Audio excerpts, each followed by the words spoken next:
อาทิตย์ผ่านมานี้สหายพลเอกคำเหลียงอุทะไกรสอนกรรมการกรมการเมืองศูนย์กลางภาครองนายกรัฐมนตรี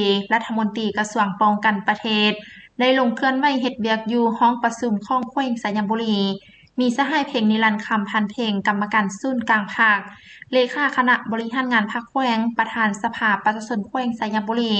พร้อมด้วยทีมงานที่มาจากกระทรวงป้องกันประเทศทีมงานข้องแขวงมีบรรดาคณะนำข้องแขวงกำลังป้องกันศาสตร์ป้องกันความสงบแผนกการออมข้างแขวงเลขาพักเมือง11เมืองและพนักงานหลักแรงเข้าร่วม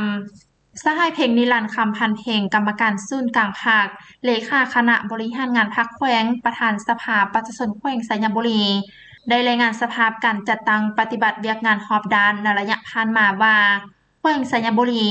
พวกเขาได้ถือเอาเวียกงานป้องกันศาสตร์ป้องกันความสงบกลายเป็นข้องทั่วปวงชนฮอบด้านเอาใจใส่สีนำกำลังประกอบอาวุธเคลื่อนไหวขอบเขตรับผิดชอบอย่างเป็นระบบต่อเนื่องพร้อมทั้งซุ่มเซาซุกยูเวียกงานป้องกันศาสตร์ป้องกันความสงบอยู่หากฐานทั้งมีความหนักแน่นเข้มแข็งปรากฏการณ์ย่อท้อต่างๆที่เกิดขึ้นได้รับการแก้ไขอย่างถูกต้องและทันเวลาภายในแขวงมีความสงบโดยพื้นฐานได้ซุ่มเซาติดตามกำแน่นสภาพการและเป้าหมายต่างๆทั้งภายในและภายนอกชายแดนอย่างเป็นปกติได้ถือเอาเวียกงานการเมืองแนวคิดเป็นกกสอดห้อยเข้าในทุกโครงเขตเวียกงานตั้งหน้าเสื่อมซึมและพันขยายแนวทางนโยบายของพรรคมติกองประชุมขั้นต่างๆของภาครัฐเผยแพร่ให้สมาชิกพรรคพนักงานกำลังประกอบอาวุธและประชาชนภายในแขวงอย่างเป็นปกติพร้อมนี้ระบบการจัดตั้งนับแต่คันแขวงลงฮอดฮักท่านบ้าน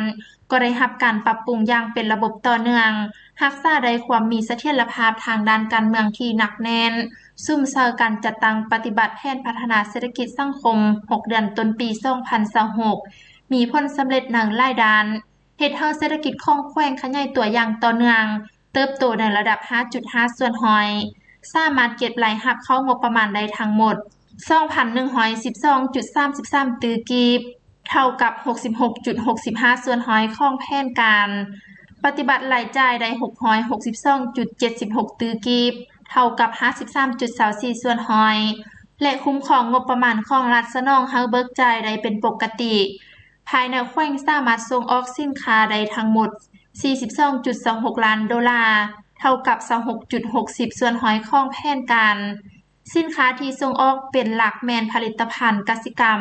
เครื่องป่าข้องดงและแฮทาสจำนวนหนึ่งสินค้านำเข้าจากต่างประเทศทั้งหมด 134.90 ดอลลาร์ส่วนใหญ่แม่นน้ำมันเชื้อไฟอุปกรณ์รับใช้การเกษตรวัสดุก่อสร้างและอื่นๆได้เอาใจใส่สุกยูส่งเสริมการผลิตกสิกรรมอย่างต่างหน้าปลูกมักโมมักถั่วเหลืองมักฝักมักถั่วดินในเนื้อที่ 6,500 เฮกตาร์ผลผลิตได้ 93,600 กว่าต้นปลูกยางพาราในเนื้อที่ 20,500 กว่าเฮกตาร์เทียบกับปีผ่านมาเพิ่มขึ้น300 กว่าเฮกตาร์การเลี้ยงสัตว์เป็นสินค้าได้มีการขยายตัวเพิ่มขึ้นสามารถตอบสนองได้ทั้งภายในแขวงและส่งออกเป็นสินค้าภายใน6เดือนได้ 10,622 ตนมาถึงปัจจุบันพื้นฐานโครงสร้างเส้นทางคมนาคมก็ได้รับการปรับปรุงขึ้นเทื่อละก้าวประชาชน426บ้านได้นำเสาไฟฟ้าอย่างถาวรความเอา 99.7 ส่วนร้อยและบ้านที่มีสัญญาณอินเทอร์เน็ตความเอา 99.84 ส่วนร้อยเส้นทางเข้าถึงบ้าน414บ้านความเอา 96.28 ส่วนร้อยเหลือ16บ้านความเอา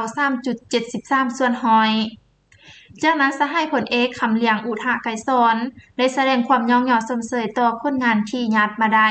และเน้นหนักให้คณะภาคองค์การปกครองแขวงองค์การปกครองเมืองจงเพิ่มทวีเอาใจใส่ต่อการศึกษาอบรมการเมืองนำพาแนวคิดให้สมาชิกภาคพนักงานตลอดฮอดประชาชนบรรดาเผ่าให้เป็นปกติพร้อมกันยกสูงสติความรับผิดชอบต่อหน้าที่เวียกงานของตนให้สูงตั้งหน้าเสริมขยายหมุนเสือสามัคคีทางภายในให้เป็นปึกแผ่นแน่นหนาเสื่อมซึมกำแน่นต่อแนวทางเปลี่ยนแปลงเมืองของภาคปฏิบัติกฎหมายของรัฐข้อกำหนดกฎระเบียบต่างๆบางออกอย่างเข้มงวดมีน้ำใจรักษารักระบบมารักษาหมุนเสือการปฏิบัติอย่างแท้จริงติดตามสภาพการท่องผัวกลุ่มคนบ่หวังดี ที่บังทำลายมังเพแนวทางของพรรคแผนนโยบายของรัฐพร้อมกันปกปักรักษาและสร้างสร้างพัฒนาประเทศชาติก็คือแขวงสยามบุรีเฮามีความก้าวหน้าขึ้นไปเรื่อยๆโอกาสเดียวกันนี้กลุ่มบริษัทพงทรัพย์ทวีจำกัดผู้เดียวมอบรถจักร45คันและเงินสด700ล้านกีบรวมเป็นเงินทั้งหมด207 ล้าน5แสนกีบเฮาแขวงสยามบุรี